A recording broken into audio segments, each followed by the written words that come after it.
Warahmatullahi wabarakatuh.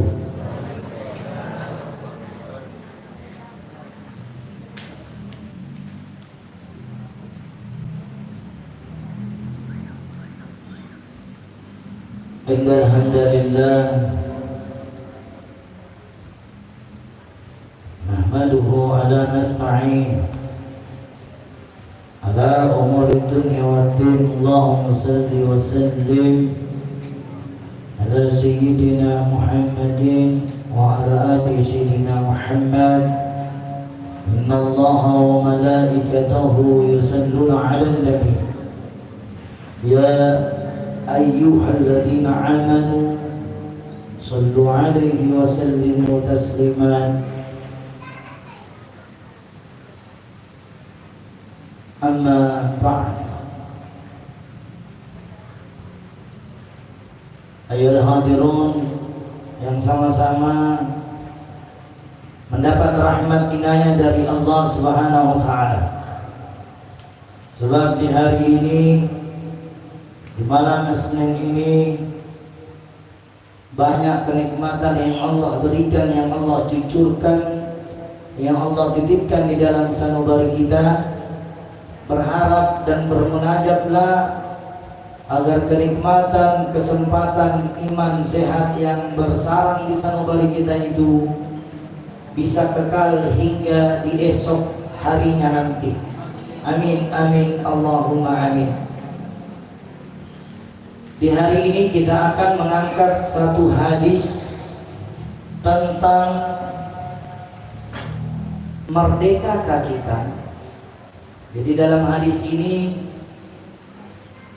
ada satu pertanyaan, dan hadis ini diriwayatkan oleh, ada hadis riwayat Abu Dawud di mana Nabi Muhammad sallallahu alaihi wasallam bersabda, apakah kita sudah merdeka ataukah belum?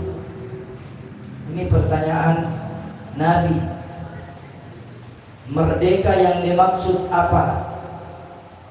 Kalau merdeka seumpamanya kita memperingati hari kemerdekaan 17 Agustus itu hanya perayaan saja dari kemerdekaan Republik Indonesia. Tapi sebenar-benarnya merdeka itu adalah Indonesia, bukan diri kita. Merdeka yang dimaksud di sini orang yang tidak sholat menjadi sholat, itu merdeka namanya. Merdeka orang yang malas menjadi rajin, itu merdeka namanya. Jadi di dalam kitab ini dikatakan merdeka dari belenggu penjajah itu adalah merdeka. Tapi merdeka melawan hawa nafsu tidak ada akhirnya. Merdeka dari penjajahan boleh saja, tapi menjajahi hawa nafsu itu tidak mungkin. Tapi melawan hawa nafsu itu mungkin. Maka dari itu, siapapun yang ingin merdeka melawan hawa nafsunya, kata Nabi, mati kau dulu, baru merdeka kau dengan hawa nafsu. Terlebih dahulu kalau kita mau menghilangkan hawa nafsu di tubuh manusia itu tidak mungkin, tapi mengontrol hawa nafsu itu mungkin. Menghilangkan, menghapuskan hawa nafsu, hanya satu manusia yang suci, yang tidak akan ada lagi namanya hawa nafsu di dalam sanubarinya. Manusia yang agung, manusia yang di dalamnya penuh cahaya atas inayah dari Allah, yaitu Al-Mustafa Nabiuna Muhammad sallallahu alaihi wasallam. Jamaah yang dimuliakan oleh Allah, merdeka dari serangan pemikiran. Kita jangan mau dijajah dengan pemikiran-pemikiran yang membuat diri kita malas beribadah. Jangan mau dijajah pemikiran pola pikir kita seolah-olah apa yang kita lakukan ini tidak bermanfaat, jangan kita mau dijajah. Tapi jajahlah yang menjajah itu dengan santun dan cinta damai. Jajahlah dia dengan kasih sayang dan tutur kata yang baik. Jajahlah dia dengan hati yang baik, ucapan yang baik. Kalau kita gunakan itu biasa, yang sangat luar biasa adalah orang yang pernah berhijrah kembali nakal kembali. Itu hal yang sangat menyedihkan di dalam medan perang. Orang yang sudah sempat sholat berhenti sholatnya, orang yang sudah sempat berzikir berhenti zikirnya, orang yang pernah berbuat baik berhenti baiknya. Inilah yang perlu kita lawan. Siapa mereka? Yaitu hawa nafsu. Apa kata Nabi kepada sahabat? Setelah usai perang Badar, berkumpullah para sahabat. Ya Rasulullah, kami merdeka, kami menang. Rasulullah tersenyum melihat sahabatnya girang bergembira. Lalu sahabat bertanya, ya Rasulullah, kita sudah menang. Rasulullah mengatakan, lah, kemenanganmu hanya di perang Badar, tetapi ada musuh yang bersarang di sanubari. Kaget semua sahabat. Apa itu ya Rasulullah? Melawan hawa nafsu. Ini musuh yang paling tidak pernah hilang.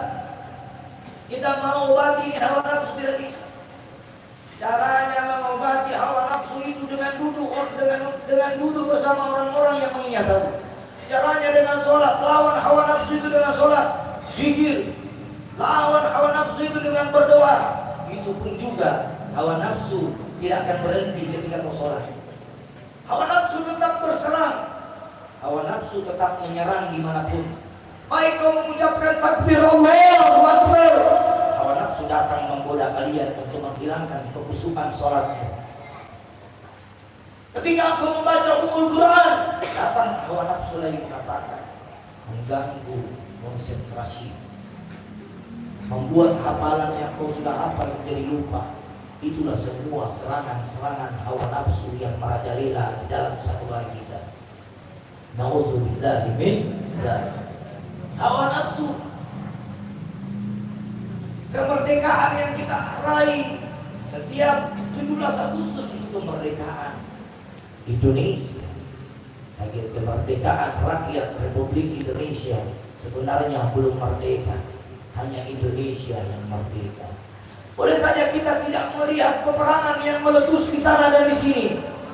Kami tidak melihat bom yang meletus, tetapi banyak bom-bom yang membunuh diri kita pelan-pelan dari hari demi hari.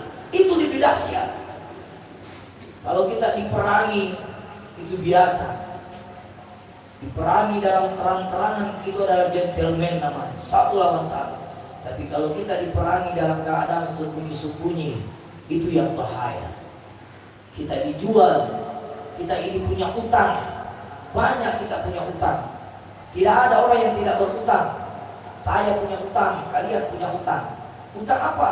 Ada utang sholat yang perlu dibayar, ada utang zikir yang perlu dibayar, doa, janji, apapun utang itu. Apalagi utang di negara. Semua orang yang hidup di Indonesia punya utang negara namanya.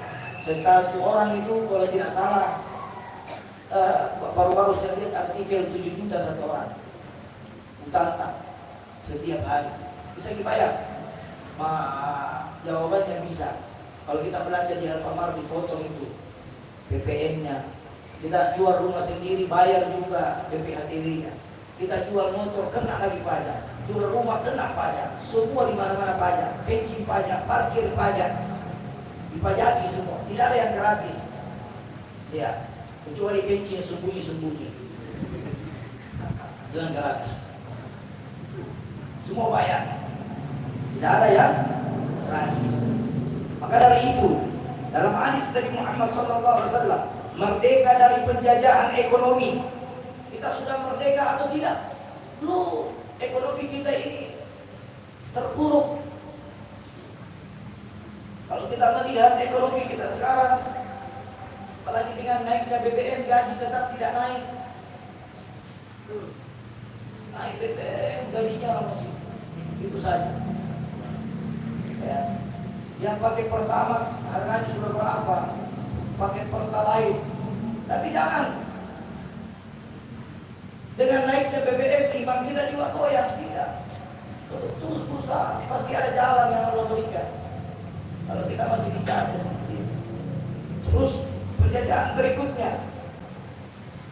Merdeka dari belenggu. Utang piutang. Merdeka dari utang piutang. Itu enak. Ada orang punya utang susah tidur. Ada juga orang punya utang tidak susah tidur. Karena dia tidak niat mau bayar. Ya. Ada orang punya utang yang susah tidur, berarti ini orang yang hebat. Karena dia masih ingat utangnya. Yang susah itu kalau orang berutang tidak mau bayar utangnya. Dia lagi yang merasa dirinya baik. Benar. Ketika dia butuh datang sama kita. Bahkan kalau perlu pegang apa semua. Bantu. Dibantu. Akhirnya setelah bantuan jatuh tempo, janji lagi 7 turunan. Lewat. Ini tidak merdeka namanya. Merdeka yang keempat. Bodoh itu orang, sungguh bodoh. Tidak. Dalam kitab ini dikatakan Nabi Muhammad SAW, kalau kamu mau lihat orang yang rugi itu kata Nabi adalah orang yang pernah sujud sama Allah lalu dia tinggalkan sujudnya. Dia pernah sujud sama Allah lalu dia tinggalkan sujudnya. Lalu Nabi mengatakan lagi di dalam kitab, sungguh merugilah orang. Bahkan bukan lagi merugi kata Nabi. Dalam salah satu riwayat, sungguh celakalah dia. Hingga di yaumil akhirat nanti ketika orang yang pernah sujud di hadapan Allah dia tinggalkan sujudnya karena pergaulan. Dia tinggalkan sujudnya karena pekerjaan. Dia tinggalkan sujudnya karena mencari uang. Dia tinggalkan sujudnya karena urusan dunia. Dia tinggalkan sujudnya karena urusan anak. Dia tinggalkan sujudnya karena harta. Nauzubillah min dzalik. Banyak orang tinggalkan sujudnya karena terlambat. Banyak orang tinggalkan sujudnya karena belum selesai rapatnya. Banyak orang belum dia tinggalkan sujudnya karena urusan pertemuan. Ini nih orang yang dibilang celaka lah kata Nabi. Celakanya bukan 1 kali, celakanya 3 kali. Hati-hati. Siapa yang tidak pernah nakal? Semua orang pernah nakal. Tapi kalau menjadi bocah tua nakal, itu yang bahaya. Sudah semakin tua semakin nakal. Itu namanya bocah tua nakal. Hati-hati Ki. Hati-hati Ki. Saya ulang-ulang Ki. Kalau sudah 30 tahun umur tak belum berubah, masih ada waktu 40 tahun. Kalau 40 tahun belum berubah, tidak cukup maksiat dengan kebaikan dan kita membalik. 40 batasnya, tinggalkan itu maksiat. Jangan mau balik-balik. Bayar musuh 40 tahun umur. Kalau 40 tahun berarti 1/3 sisa umur kita. Kalau ada orang yang diberikan umur 40 tahun hari ini, itu berarti sisa umur kita 1/3 tahun. Kata Nabi, 1/3 tahun itu dikurangi 1/1 tahun lagi. Jadi berapa kali umur kita mau bertobat, pakai sembahyang 40 tahun dilupakan Allah, 41-nya diingat Allah. Kira-kira berapa kali umur tak? Kalau 1/3 dikurangi lagi 1/1. 0. Kata Nabi. Pakai sholat bayar. Kalau di sini ada yang biasa susah, ada yang pernah susah sekali, ada yang pernah merana sekali. Bandis sih, gelisah. Apa namanya kalau bahasa tingkat dewa. Gelisah tingkat dewa. Galau tingkat dewa. Kira-kira kalau itu yang terjadi sama diri kita, apakah kita masih sujud atau meninggalkan sujud?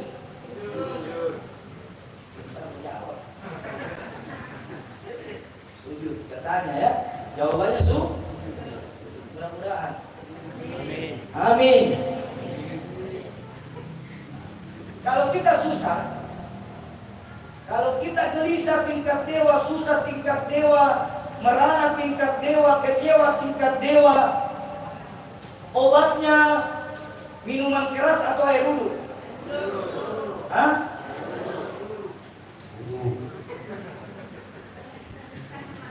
Ya. Kalau kita merana tingkat dewa, gelisah tingkat dewa, dan semua tingkat dewa, obatnya sholat atau narkoba? Narkoba atau sholat? Sholat atau narkoba? Di hati. Kalau narkoba nasi konro bayau tidak ada masalah ini. Nasi konro bayau tidak ada masalah. Tapi kalau narkoba beleng-beleng kok, miring ini.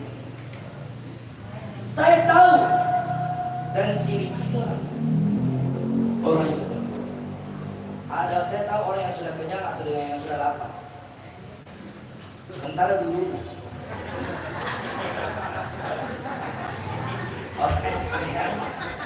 dengan orang yang saya tahu. Kalau saya mau tunjuk, nanti malu-malu keluar. Ya, saya tahu itu yang mana lapar, yang mana kenyang. Merdeka itu adalah hakikatnya meninggalkan semua perkara yang dilarang oleh Allah serta mengerjakan semua perintah Allah. Itu merdeka begitu. Adapun husuk tidak husuk bukan urusan kita. Yang penting dikerjakan. Mau kau cari husuk, baru ke 1 tahun sholat minta ke husuk. 43 tahun kau maksiat, baru ke 1 tahun sholat.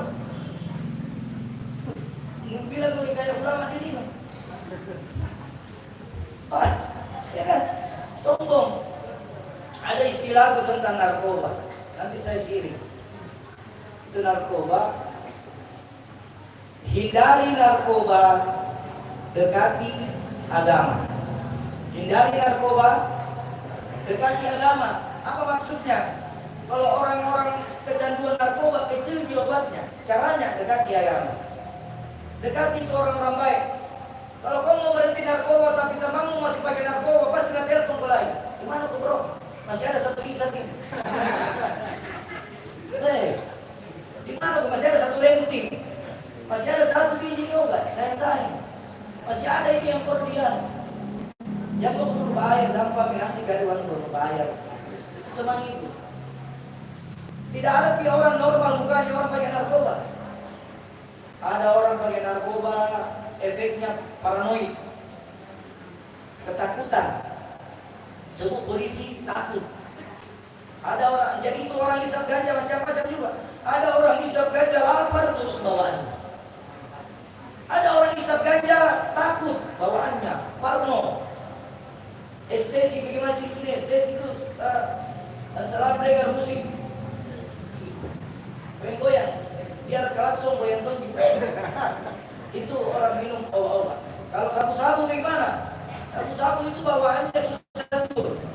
Banyak artis-artis pakai kasih kurus badannya, atau bikin enjoy penyanyi-penyanyi itu yang bikin enjoy.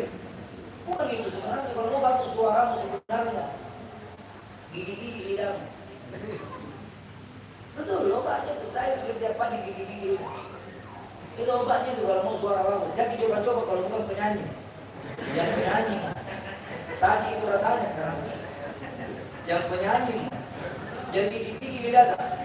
Orang yang senang bangun pagi, dia bangun pagi baru dia gigi-gigi lidahnya, itu jarang kena stroke ringan, namanya stroke ringan.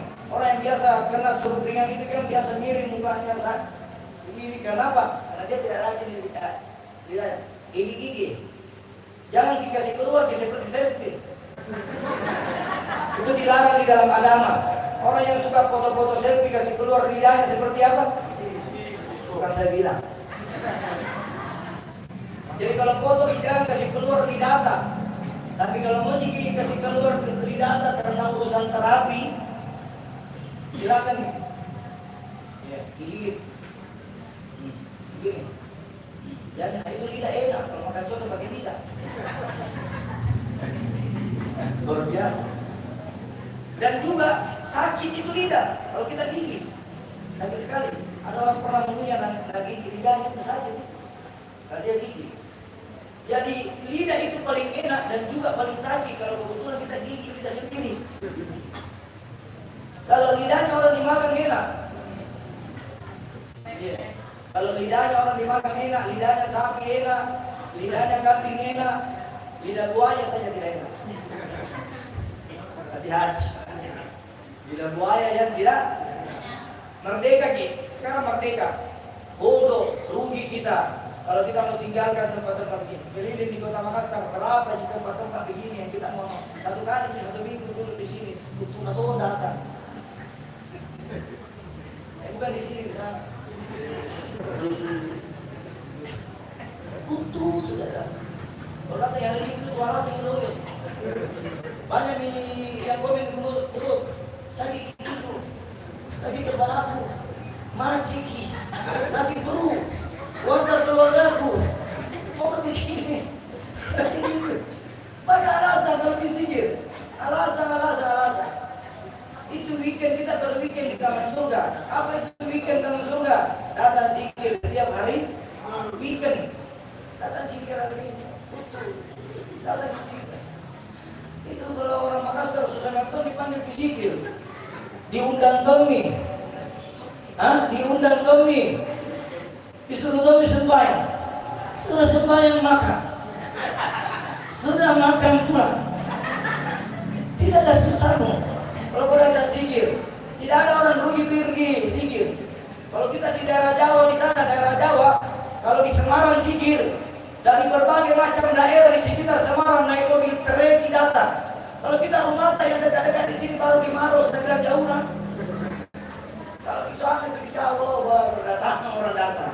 Kalau kita di Makassar sini, kalau zikir dihadiri 200 orang, sama seperti dihadiri 2000 orang di Jawa.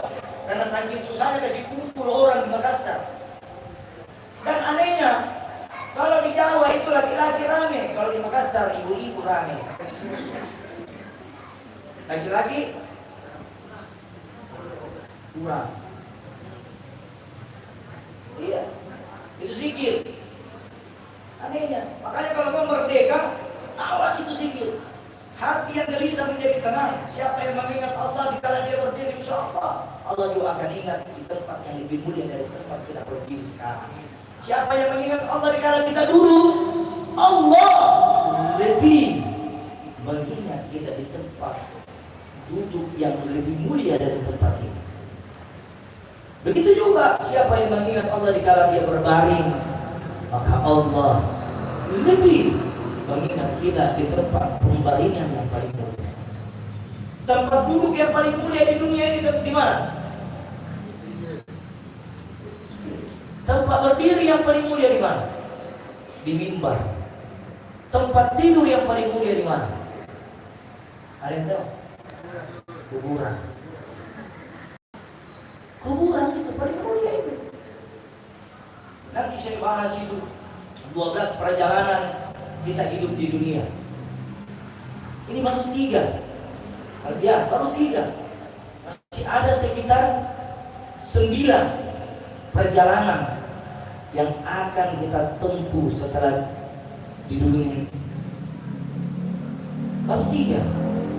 Alam ruh. Alam ruh. Kita hadir di alam ruh. Setelah ada alam ruh masuk namanya alam rahim. Alam rahim ibu. Setelah alam rahim ibu, keluarlah kita di alam dunia. 3 nih. Setelah alam dunia, masuklah kita di alam kubur. Setelah alam kubur masih ada lagi 8 alam, dan itu akan dibahas di ahad berikut. Warahmatullahi wabarakatuh. Salatullah